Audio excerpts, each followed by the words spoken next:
Hey guys, it's Cece, and today I have an insanely large collective March and April book haul. So here's what happened.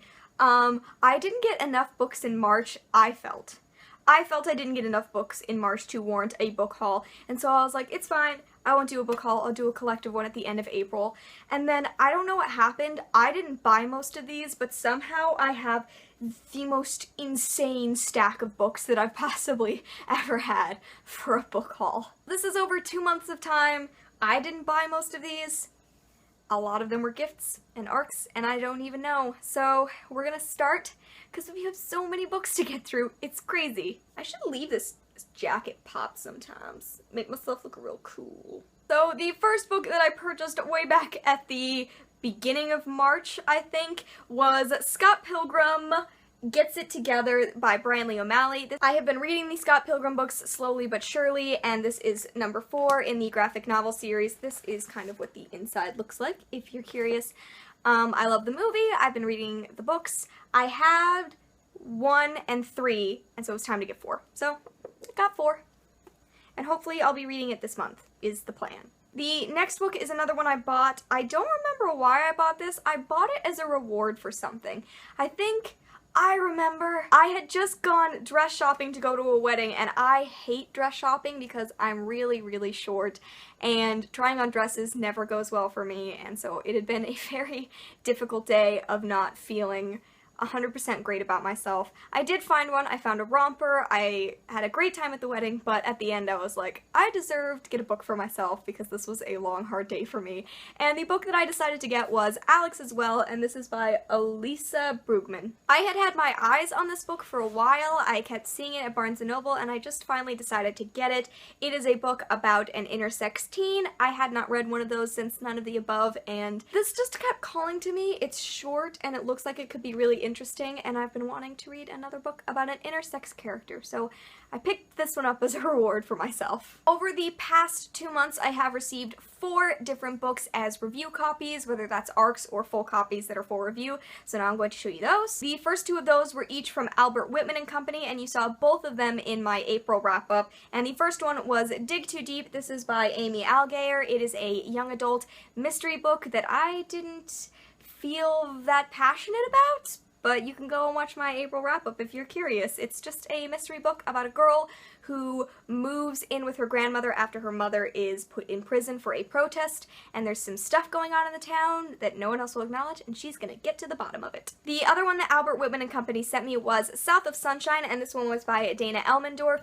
This is one of the ones I expressly said I was interested in when the company contacted me because this was an anticipated release for me. It follows a girl named Casey who lives in a small town in Tennessee, and she's always known that she was gay, but she's always refused to admit it because she's not felt like she's in a great place for her to admit that she's gay. And then this new girl moves into school, totally falls for her, all that. I absolutely adored this book, and if you would like to watch my spoiler-free review, I encourage you to go and check that out. I did it at the beginning of April. Yeah, at the beginning of April, and I just absolutely loved this book, so I'm very glad that Albert Whitman and Company sent me this one. The next ARC I have also already read, and that is Jerkbait. This one's by Mia Siegert, and I also have a spoiler-free review for this book. It follows identical twins, it follows closeted athletes, and it has trigger warnings for suicide attempts. So yeah, go and watch my spoiler-free review for this one. It didn't quite hit the mark for me, but it has some interesting and important things to say, so I was still glad that I was able to read this one. Oh, and this one does come out on May 10th, and the other 2 have already come out. They came out on April 1st. And the last review copy that I have here is a book I haven't read yet, but I will be reading it soon, and that is Burning. This is by Danielle Rollins. You may know her under her other pen name, Daniel Vega, author of The Merciless. She contacted me and asked me to read her newest release. This just came out quite recently, and I can't wait to read it because I really enjoyed The Merciless. It takes place in a juvenile detention center. It sounds creepy and fast-paced, just like the other book of hers that I've read, so I'm very excited to be getting to this one.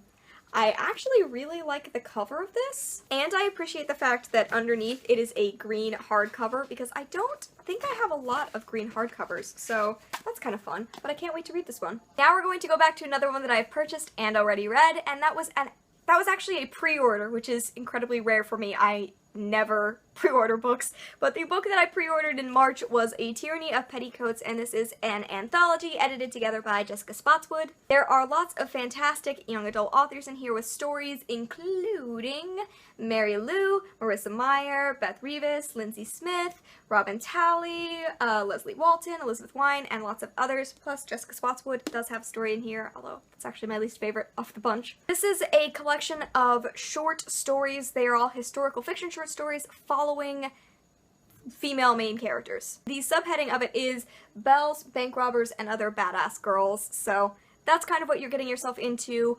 I had mixed reactions to a lot of these. A couple of them were really, really great. A couple of them weren't so great.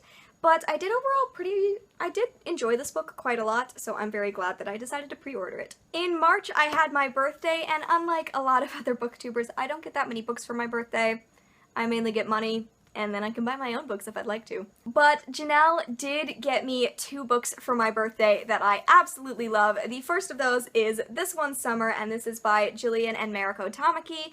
This was one of my favorite books of last year. It's definitely my favorite graphic novel that I've ever read, and she knew that I really wanted it. I think the art inside this graphic novel is beautiful in general.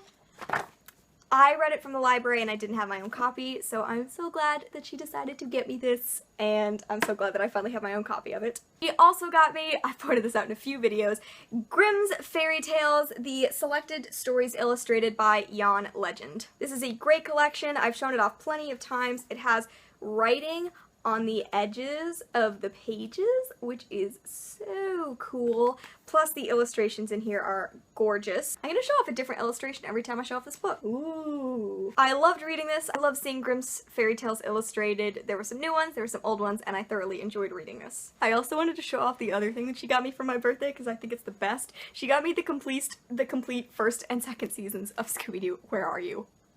I'm super passionate about Scooby-Doo, and it's my goal in the future to own all seasons of Scooby-Doo and all the movies of Scooby-Doo on DVD, and this is a very good step towards that goal. Later on in March, Easter rolled around, and the Easter Bunny got me something very nice, and that was Why We Broke Up, and this is by Danielle Handler, illustrated by Maira Kalman.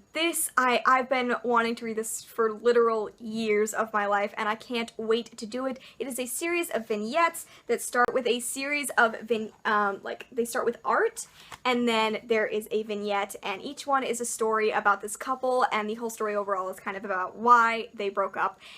I cannot wait to read it. I've heard such rave reviews, and I adore Danielle Handler, so yes, very, very excited about this one. And the book is gorgeous in general, and even when you take the cover off, it's still such a beautiful book. The next 2 that I have were also free books that I happened upon.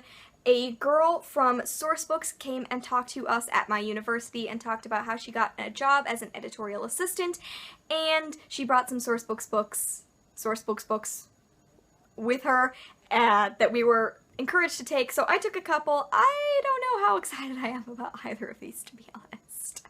But they were free books, I had to take them! The first one that I took is one that I actually heard of, and that was The Way I Used to Be by Amber Smith. This is a young adult contemporary about a girl dealing with a sexual assault, and I believe it takes place over 4 years of time, freshman, sophomore, junior, senior, and how she kind of deals with this. I'm not huge on reading books that deal with sexual assault because I don't know how many of them actually handle it that well, but I'm curious about this one. It is a new release, so I'll probably still read it at some point. And the other book that I got from Sourcebooks that I don't really know how excited I am about this one. I don't know if I'm going to read it or not, and that is My Life with the Walter Boys, and this is by Novak. This is again a YA contemporary about this girl who she kind of has like everything worked out, and then her family dies in a freak car accident and she has to move across the country to live with her new guardians, the Walters, who happen to have 12 sons. What concerns me about this book is that the back of it describes one of the older boys as flat out gorgeous, so I'm supremely concerned this is going to be a love story. So yeah, I don't really know where I stand on this one. I don't know if I'm gonna read it. I'm definitely going to leave it here over the summer and see how I feel about it when I get back to school, but it might be a giveaway eventually at some point instead, because I don't know how enthusiastic I am about this one. In April, one of the few books, again, that I bought on my own was Sharp Objects by Gillian Flynn. I have already read Sharp Objects, but I own Gone Girl and Janelle owns Dark Places, and we decided that we wanted to finish our collection of Gillian Flynn, so this book is always sitting on those tables at the front of Barnes & Noble where they're super cheap, and I grabbed it, just happened to pick it up, wanted to complete the collection. It's a psychological thriller.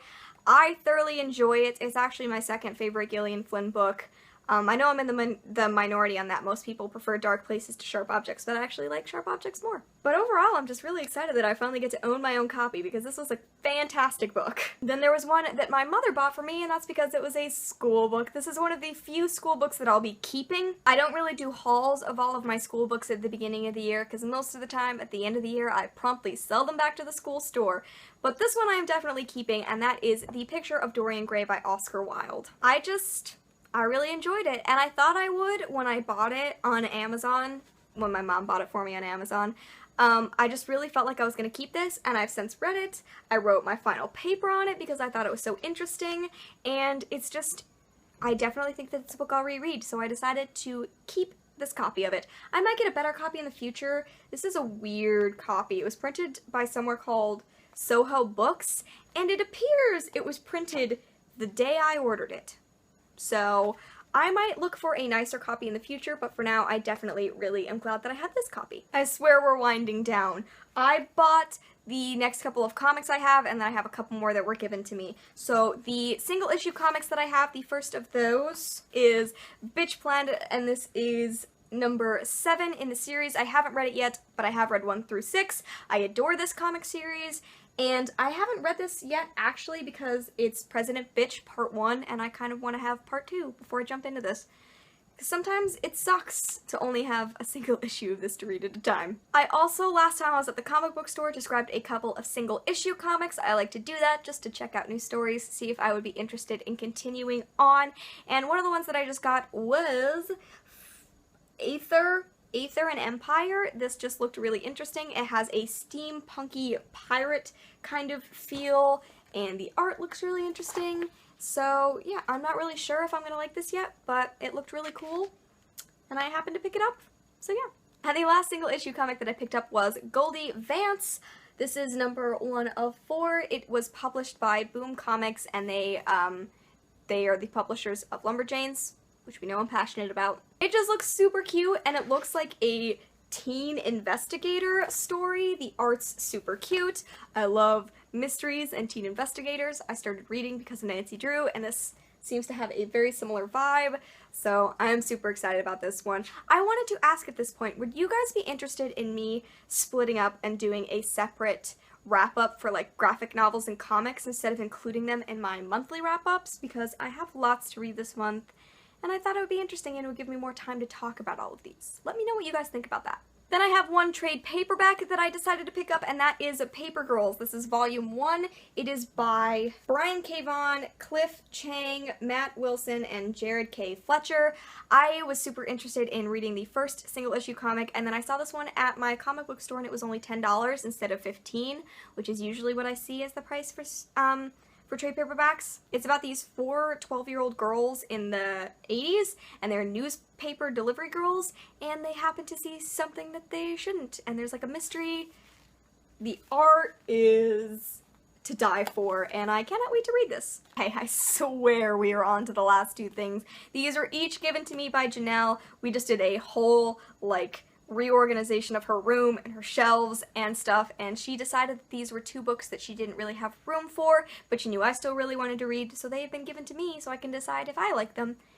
Otherwise they'll be gotten rid of. So the first one of those is Are You My Mother? This is by Alison Bechdel. I obviously adore her her graphic novel Fun Home, and I've been really curious to see what this one is like because I know this one is more about her relationship with her mother, whereas Fun Home was about her relationship with her father, so I'm very curious about this one. And the other book that Janelle gave me for safekeeping is definitely one that I will be keeping.